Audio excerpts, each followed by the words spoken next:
Here we go, Bravo sepak bola. Fabrizio Romano telah bersabda dan mengeluarkan statement bahwa Patrick Kluivert, pelatih asal Belanda ini akan melatih timnas Indonesia ke depan selama 2 tahun plus 2. Yang artinya akan ada perpanjangan kontrak dari PSSI jika Patrick Kluivert ini luar biasa melatih timnas Indonesia. Ya, harapannya bisa meloloskan timnas Indonesia di Piala Dunia 2026 di Amerika Serikat. Nah, kita akan bahas di video kali ini siapa Patrick Kluivert ini. Yang penasaran, silakan di like video ini dan ditonton sampai habis. Kita mulai.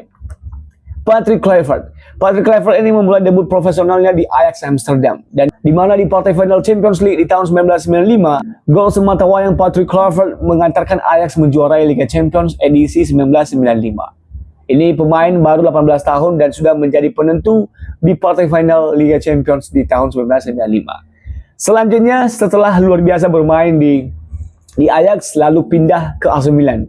Ya, ini pemain pindah ke AC Milan, dan di AC Milan tidak begitu sehebat di Ajax Amsterdam. Dan setelah bermain di AC Milan kurang bagus, ini pemain langsung pindah ke Barcelona. Dan di Barcelona, di mana pemain ini mulai menemukan jati dirinya lagi. Ya, bersama Ronaldinho, bayang-bayang Ronaldinho, ini pemain memang luar biasa, tapi tidak menjadi top skor karena masih ada di bawah bayang-bayang Ronaldinho kala itu. Dan di timnas Belanda, Patrick Kluivert ini cukup bagus juga. Tidak kalah hebatnya bermain di Ajax maupun bermain di Barcelona. Euro 2000 di mana menjadi momen paling berharganya, menjadi top skor di Euro 2000 kala itu, dan hampir mengantarkan Belanda itu menjuarai Euro di tahun itu. Ya, memang di timnas senior luar biasa ini pemain, dan menjadi top skor sepanjang masa timnas Belanda dengan 40 gol sebelum rekornya ini dipecahkan oleh Robin van Persie. Jadi ini pemain yang luar biasa di timnas Belanda, dan tentunya di Ajax juga dan di Barcelona. Di tahun 1999, ya, eranya Patrick Kluivert ini mulai redup di Barcelona dan pindah ke Newcastle United, pindah ke Valencia, dan yang akhirnya di tahun 2008 pensiun di klub Lille di Ligue 1 Prancis. Ya, dia pensiun di Lille, bukan di Ajax maupun di Barcelona. Ini pemain pensiun di tahun 2008 dan memulai karir kepelatihannya menjadi asisten pelatih di Nijmegen dan menjadi asisten pelatih Louis van Gaal juga di tahun 2015 yang mengantarkan timnas Belanda meraih posisi ketiga di Piala Dunia. Nah, jika kita bahas dari segi karir profesionalnya jadi pemain, bisa dibilang ini pemain yang pernah masuk nominasi Ballon d'Or di tahun 1995 dan berada di peringkat kelima nominasi Ballon d'Or di tahun 1995, masih berada di bawah Ronaldinho dan kawan-kawan.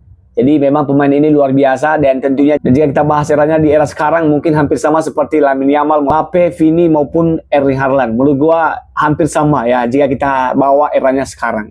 Nah, jika kita bahas dari segi kepelatihan, ini Patrick Kluivert ini pernah melatih timnas Curaçao, ya, timnas Curaçao, dan di sana dia kurang bagus ya, kurang maksimal melatih timnas Curaçao. Bahkan selama melatih timnas Curaçao pernah kalah 0-4 dari timnas Bahrain yang satu grup dengan kita di kualifikasi Piala Dunia ronde ketiga kali ini. Ya, ini jejak karir dari seorang Patrick Kluivert. Pernah menjadi asisten pelatih di Brisbane Roar, asisten pelatih di timnas Belanda, dan melatih klub asal Turki yaitu Adana Demirspor. Ya, hanya 6 bulan berselang dia melatih Adana Demirspor lalu dipecat di klub tersebut karena rekornya tidak begitu mentereng, dan ya, Patrick Kluivert keluar sebagai pelatih Adana Demirspor. Jadi selama 1 tahun ini pelatih nganggur ya, setelah beberapa kali mencoba menjadi asisten pelatih dan pelatih juga belum ada berhasilnya, dan akhirnya ada isu-isu ya, Fabrizio Romano mengatakan bahwa don't deal, Patrick Kluivert akan melatih timnas Indonesia. Jadi jika kita bahas dari track record ya, kita bandingkan dengan Sintayong, mantan pelatih kita, saya pikir tidak begitu kalah jauh. Bahkan gue lihat ya, Sintayong masih the best lah. Ya, karena Sintayong juga pernah melatih timnas Korea Selatan di Piala Dunia dan bahkan mengalahkan Jerman di kala itu di Piala Dunia 2014. Jadi menurut gua ini beda ya dengan Patrick Kluivert. Jika kita bedakan karir kepelatihan kedua pelatih, saya pikir Sintayong masih the best dibandingkan Patrick Kluivert. Cuma yang membedakan di sini adalah culture atau budaya dari Belanda. Yang tentunya pemain diaspora kita yang kebanyakan dari Belanda tentunya akan sangat-sangat berefek dengan adanya Patrick Kluivert dibandingkan dengan Sintayong yang lebih ke Asia, dan tentunya pola permainan seperti ya teman-teman bisa lihat lebih ke Korea Selatan dan tim-tim di Asia notabene. Kita lihat nanti konferensi pers dari Pak Erick Thohir apakah betul ya yang diberitakan oleh Fabrizio Romano ini, dan mungkin teman-teman bisa tahu sendiri bahwa ini berita hampir betul, dan kita tunggu ya konferensi persnya di tanggal 12 Januari. Jika kita bandingkan dengan Sintayong, saya pikir sangat berbeda kepelatihannya, dan kita lihat apakah perbedaan ini menjadi pembeda juga atau malah dengan adanya chemistry dari Belanda, kultur dan budaya permainan timnas Indonesia semakin berubah dan semakin berkembang, atau malah akan anjlok seperti Curacao maupun Adana Demirspor, klub asal Turki. Ya, gimana tanggapanmu? Silahkan di komen. Ya, menurut gua kita patut nantikan bagaimana Patrick Kluivert melatih timnas Indonesia.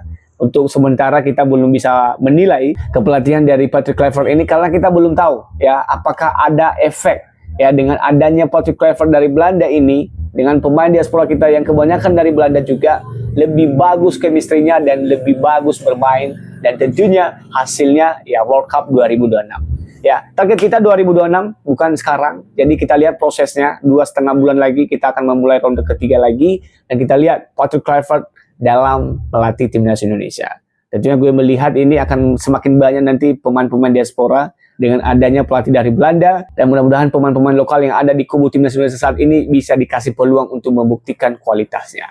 Kita lihat saja nanti ya, kita tidak bisa menjudge bagaimana levelnya Patrick Kluivert dengan jejaknya yang kita bilang masih di bawah standar Sintayong. Kita lihat saja nanti kepelatihan dari Patrick Kluivert ini apakah the best atau malah akan ada perbaikan di pertengahan jalan. Ya, kita tunggu saja nanti, kita lihat sama-sama. Silakan tinggalkan komentarnya. Bravo sepak bola.